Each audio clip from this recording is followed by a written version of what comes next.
안녕하세요, 곰곰이입니다. 제가 이 유튜브를 시작하니까 주변에서 너무 진지한 거 아니냐 이렇게 얘기하는 사람들이 꽤 많아요. 제가 그렇게 진지한 사람은 아닌데요. 제 난생 처음 카메라 앞에서 뭘 하는 거거든요. 그러니까 긴장이 장난이 아니에요. 표정도 이렇게 아직 많이 굳어있죠. 적응이 좀 많이 필요한데요. 오늘은 조금 편하게 한번 해보겠습니다. 첫 번째 키워드는 사학입니다. 나경원은 1963년생입니다. 서울에서 태어났고요. 홍신학원 이사장인 나채성 씨가 아버지입니다. 홍신학원은 홍신유치원, 화곡중학교, 화곡고등학교, 화곡보건경영고 이렇게 이제 운영을 하고 있다고 해요. 건물 임대료만도 1년에 수천만 원을 벌어들이는 사학 재벌쯤 됩니다. 홍신학원은 예전에 비리 논란이 꽤 있었어요.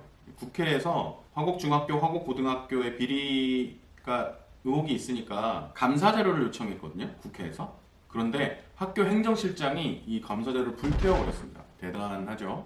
나경원 의원이 이렇게 얘기했습니다. 저의 문제가 아니라 저의 아버지 문제입니다. 공과 사를 구분해야 한다, 이런 걸까요? 에이, 아니에요. 알고 보니까 나경원 의원도 홍신학원 이사 감사직을 했다는 게 밝혀졌습니다.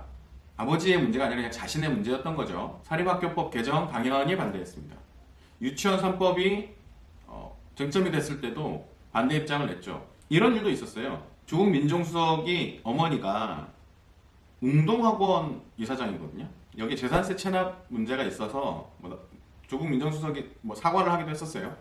이것을 지적하다가 역으로 홍신학원이 법적 부담금을 체납했던 사실이 상당히 고액이 체납했던 사실이 밝혀지면서 역풍을 맞기도 했습니다. 잠깐 쉬어가는 키워드로 이런 게 있어요. 서울대 8위학번, 서울대 법대 8위학번 이런 키워드가 있는데요. 나경원 원내대표가 서울대 법대 8위학번입니다. 대학 동기가 유명한 사람이 꽤 많아요. 나경원은 학창시절에 꽤 소문난 CC였다고 합니다. 캠퍼스 커플. 지금 남편인 김재호 판사죠. 부부관계에서 나온 논란이 바로 기소청탁 논란입니다. 이게 뭐냐면 2011년에 나경원 의원이 서울시장 후보로 나왔잖아요. 당시에 주진우 기자가 이런 걸 폭로해요.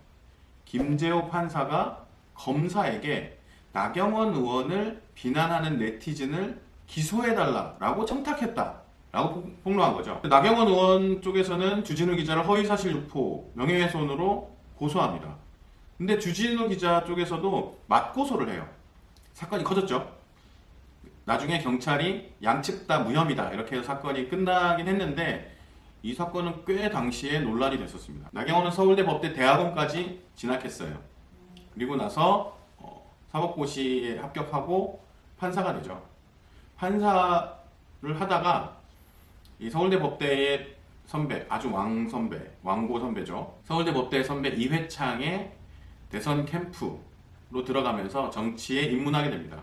그런데 대선 끝나고 다시 법조계로 돌아가요. 그러다가 2004년 총선에 비례대표로 정치를 본격적으로 시작하게 됩니다. 다음 키워드는 주어는 없다입니다. 이 키워드는 정치인 나경원을 설명하는 되게 중요한 키워드로 꼽힙니다. 이 판사 출신인데다가 어릴 때부터 웅변학원을 다녔대요. 저하고는 좀 다르게 발언, 발성 이런 게 꽤 좋습니다.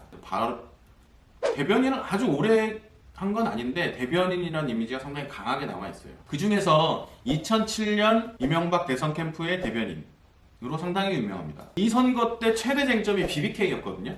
이명박이 소유주냐 아니냐, 설립자냐 아니냐, 이것이 제일 중요한 쟁점이었는데 내가 BBK라는 것을 설립했다라는 인터뷰도 나오고 대표 이명박이라는 꼭 박혀있는 명함도 나오고 여러 증거들이 나왔는데 캠프의 입장은 이랬어요. 여러분 이거 다 거짓말인 걸 아시죠? 그러다가 동영상이 탁 튀어나옵니다.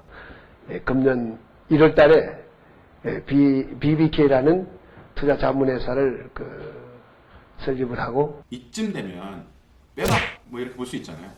나경원이 명언을 남깁니다. 그러나 주어는 없었습니다.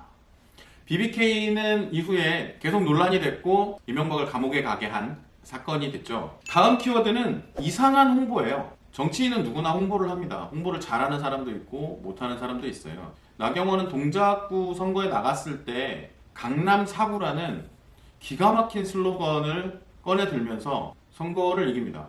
게다가 그 당시에 또 다른 슬로건은 나경원이니까 할 수 있습니다. 나경원은 할 수 있습니다. 이런 거였어요. 그러니까 자신의 이미지를 극대화하면서 어떤 누구를 대변하는지를 정확하게 보여주는 그런 슬로건이었죠. 그런데 이상한 홍보도 꽤 많았어요. 문제적 홍보도 꽤 있었습니다. 첫 번째는 셀프 칭찬 트윗 사건입니다. 나경원 의원이 서울시장 선거에 나갔을 때였는데요. 나경원 공식 트윗에 어느 날 글들이 주르륵 올라옵니다. 저 친구들이 나경원 의원 좋아하는 것 같아요. 이거 정말 감동적인데요. 크크크크크 귀여우세요. 뭐 이런 글이 올라오는데 이게 뭐 충분히 올라올 수도 있잖아요. 그런데 이 트윗이 공식 계정이 쓴 트윗이었습니다. 마치 다른 사람인 것처럼 해서 올린 거죠. 알바인가? 이게 논란이 되니까 일단 캠프 관계자가 해명을 했어요. 확인 결과 시스템 간 충돌이 일어나 계정 연동 오류를 발생한 것으로 확인됐다. 자, 이걸 종합해 보면 이런 거예요. 어떤 홈페이지에 트위터로 로그인돼 있었던 거죠. 그리고 댓글을 단 겁니다. 근데 이 댓글을 달면 트위터에도 올라가요. 크크크 귀여우세요 이런 댓글을 단 겁니다. 어떤 걸로? 나경원 공식 트위터로 로그인해서. 그러니까 뭐 셀프 칭찬이 아닐 수도 있어요. 그러니까 나경원 의원이 직접 자기가 쓰지 않았을 수도 있는데 댓글 작업을 하고 있었다. 이런 거는 확인이 된 거죠. 또 다른 사건은 청소년 장애인 목욕 사건입니다. 나경원 후보가 장애인 시설을 찾아가서 중증 장애인을 목욕시키는 일이 있었어요. 근데 12살의 청소년이었는데 목욕을 시키는 거 여러 사람 앞에서 목욕을 시켰고 알몸 상태였거든요. 게다가 그 사진을 찍게 했어요.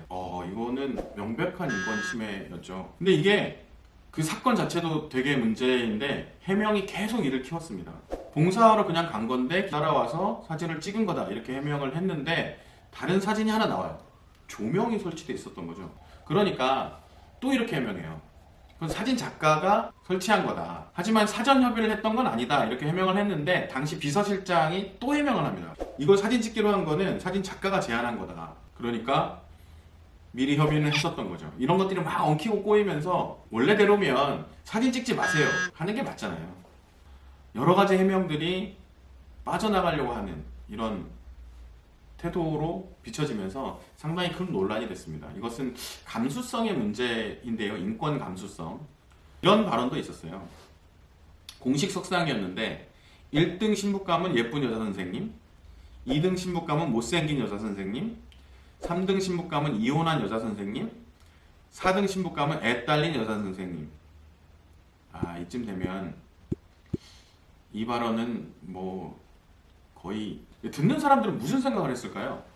이 두 사건은 나경원 의원의 인권 감수성과 관련된 되게 중요한 사건으로 꼽혀요. 다음 키워드는 대세입니다. 대세. 나경원 원내대표가 원내대표를 삼수했어요. 이 삼수 과정이 정말 드라마에 가깝습니다. 정치 드라마. 나경원 의원은 2002년 대선에서 이회창 캠프에 잠깐 들어갔다가 2004년에 비례대표로 정치에 본격적으로 입문하게 됩니다.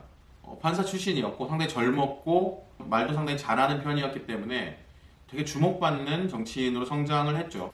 초선 중에 이렇게 주목을 많이 받는 사람이 그렇게 흔치 않아요. 2007년 대선에서 이명박 후보의 대변인이 되면서 상당히 두각을 나타내고 친이계 대표적 인물로 꼽히게 됩니다. 그리고 해가 바뀌고 2008년 총선이 다가왔는데 이 총선이 정말 재밌습니다. 당시에 대선을 앞두고 이 당내에서 친이계와 친박계가 엄청나게 붙었어요. 박근혜 쪽에서는 BBK 폭로를 했고 이명박 쪽에서는 최순실 폭로를 했어요. 둘이 그리고 10년 후에 폭망했죠. 대선 전부터 으르렁거리던 이 두 세력은 대선 후보가 이명박이 되면서 기울게 됩니다. 그리고 2008년 총선에서 공천 학살을 해요. 친박계를 완전히 박살을 냅니다. 나경원은 친이계였으니까 당연히 살아남았죠. 중구에 출마를 해서 당선이 됩니다. 2선, 재선 타이틀을 달게 되죠. 조선과 재선은 완전히 다르거든요.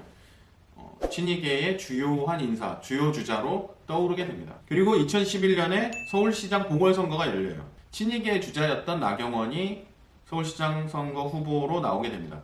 광역 후보가 된다는 것, 특히 서울시장 후보가 된다는 것은 정치적으로 되게 질을 달리하게 되거든요. 역으로 큰 선거에 후보로 나가게 되면 자신의 과거 행적이 탈탈 털립니다. 나경원은 후자였습니다. 선거에 나갔는데 온갖 논란들이 다 벌어져요. 아까 얘기했던 것은 그러면서 선거에선 졌어요. 선거에서 진 것뿐만이 아니라 정치적으로 너무 타격을 입은 거죠.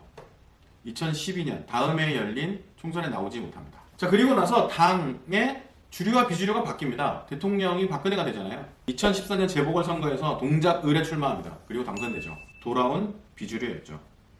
2016년 선거에 다시 동작을로 나가서 승리를 하고 4선 타이틀을 거머쥡니다. 4선. 4선은 보통 숫자가 아니에요. 보통 5선, 6선 넘어가면 중진이고 노회한 정치인 느낌이 나는데 50대에 4선 타이틀을 간 거예요. 자, 그런데 이때부터 드라마가 시작됩니다. 총선이 끝나고 2016년 5월에 원내대표 선거가 있었어요. 자, 나경원 4선 의원은 원내대표 경선에 나섭니다. 비주류 대표주자로. 이때 상대편 후보가 정진석 의원이었는데 친박계 대표. 선거에 졌어요. 하지만 나경원은 원내대표 선거에 나가는 비주류 대표주자로 확고히 자리를 잡습니다. 자, 그리고 그해 2016년 11월에 탄핵 정국이 열리죠. 원내대표 선거를 다시 하게 됩니다. 대중적인 여론도 비박계에 많이 쏠려 있었고 비박계가 상당히 힘이 있었던 이런 상황이었는데 이때 나경원이 다시 원내대표 후보로 나서게 됩니다. 비박계 대표주자로 져요. 정우택 의원에게 집니다. 탄핵안 통과로 이 친박계 주류 상당히 흔들릴 것으로 예상이 됐는데 친박계는 그런 사람들이 아니었던 거죠. 굳건했습니다. 똘똘 뭉쳐가지고 원내대표를 다시 이기고 당 권력을, 당권을 유지하게 됩니다. 비주류에서 탈당 러시가 벌어집니다. 이 당에 희망이 없다. 이 당에서는 뭐가 되지 않는다. 이래서 쭉 탈당을 하고 보수신당을 만들겠다라고 했죠. 여기서 반전이 벌어져요. 나경원 의원은 나가지 않습니다.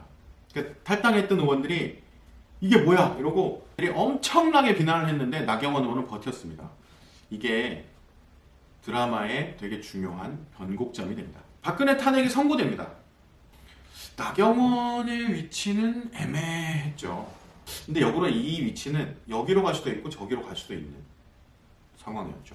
그리고 2018년에 원내대표 경선이 다시 열립니다. 네, 나경원 의원이 다시 선거에 나갑니다. 친박계하고 그렇게 오랫동안 맞붙어 왔던 비난전을 벌이기도 하고 탄핵에도 동참하고 이랬던 사람이 친박계 대표주자로 원내대표에 나가서 이깁니다.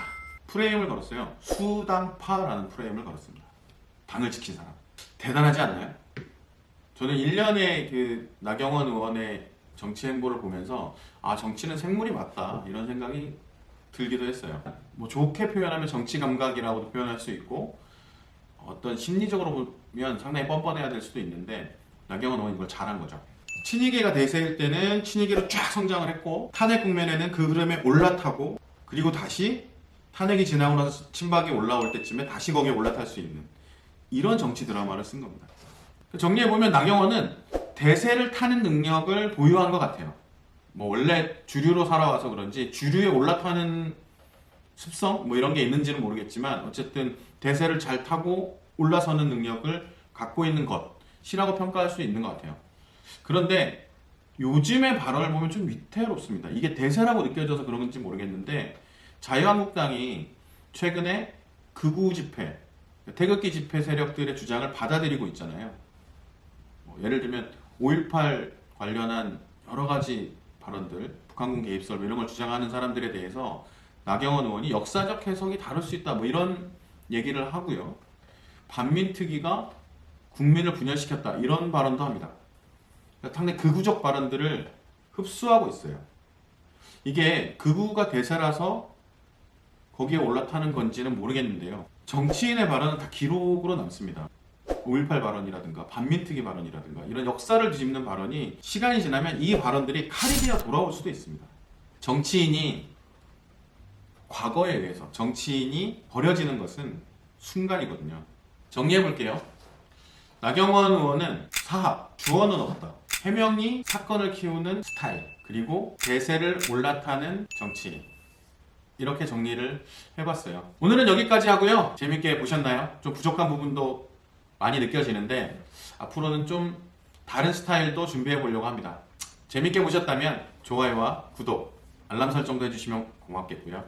댓글은 어떤 댓글이어도 좋습니다. 많이 달아주세요. 제가 시간 날 때마다 댓글을 달도록 하겠습니다. 지금까지 시청해주셔서 감사드리고요. 저는 다음 시간에 뵙겠습니다.